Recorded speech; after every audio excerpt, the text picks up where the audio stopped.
किसान साथियों नमस्कार। आज 5 नवंबर है। देश के विभिन्न भागों में सरसों की बुआई सितंबर के अंतिम सप्ताह में शुरू हुई थी, जो अभी तक जारी है और पूरे नवंबर माह में चलेगी। जिन किसान भाइयों ने 15 अक्टूबर तक सरसों की बुआई की थी, वे किसान अब सरसों की फसल में पहला पानी दे सकते हैं। आज हम इस वीडियो में पहले पानी के साथ दिए जाने वाले उर्वरकों की भी चर्चा करेंगे, जो सरसों की अच्छी ग्रोथ के लिए बहुत ही आवश्यक है। साथियों, सरसों की फसल में पहला पानी कब दें, ये मिट्टी की प्रकृति पर निर्भर करता है। अगर आपके खेत में रेतीली बालू मिट्टी है तो पहली सिंचाई बुआई के 20 दिन बाद की जानी चाहिए, क्योंकि रेतीली मिट्टी में नमी बनाए रखने की क्षमता बहुत ही कम होती है।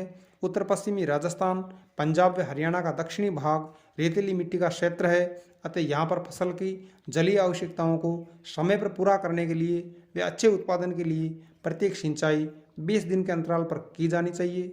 अगर आपके खेत में काली, दोमट या मजबूत मिट्टी है तो आपको सरसों की फसल में 30 से 35 दिन बाद पहला पानी देना चाहिए। काली या दोमट मिट्टी में जल धारण क्षमता व नमी को बनाए रखने की क्षमता बहुत अधिक होती है, क्योंकि इस प्रकार की मिट्टी में पानी का वाष्पीकरण बहुत ही कम होता है।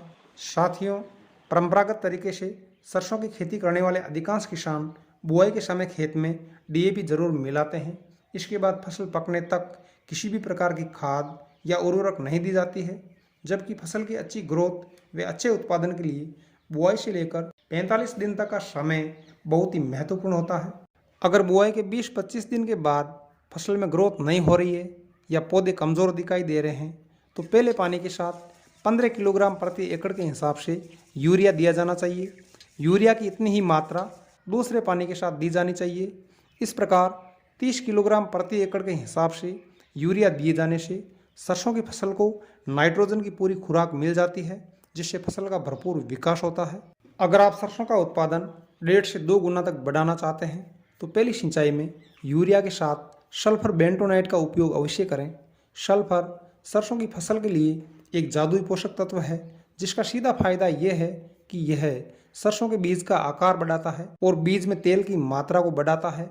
इस बात को आप ऐसे समझें कि सामान्य सरसों के बीज में तेल की मात्रा 30%, जबकि अच्छी प्रकार से पके हुए बीज में तेल की मात्रा 42% तक होती है। अतः सरसों का उत्पादन बढ़ाने व सबसे बढ़िया भाव प्राप्त करने के लिए आप 10 किलोग्राम प्रति एकड़ सल्फर बेंटोनाइट का उपयोग पहली सिंचाई के समय अवश्य करें। सल्फर बेंटोनाइट ग्राम सेवा सहकारी समिति व स्थानीय बाजार में 5 व 10 किलोग्राम के पैकेट में आसानी से मिल जाता है।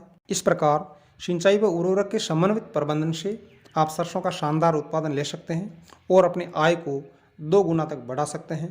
वीडियो में अंत तक बने रहने के लिए आपका शुक्रिया। बहुत बहुत धन्यवाद।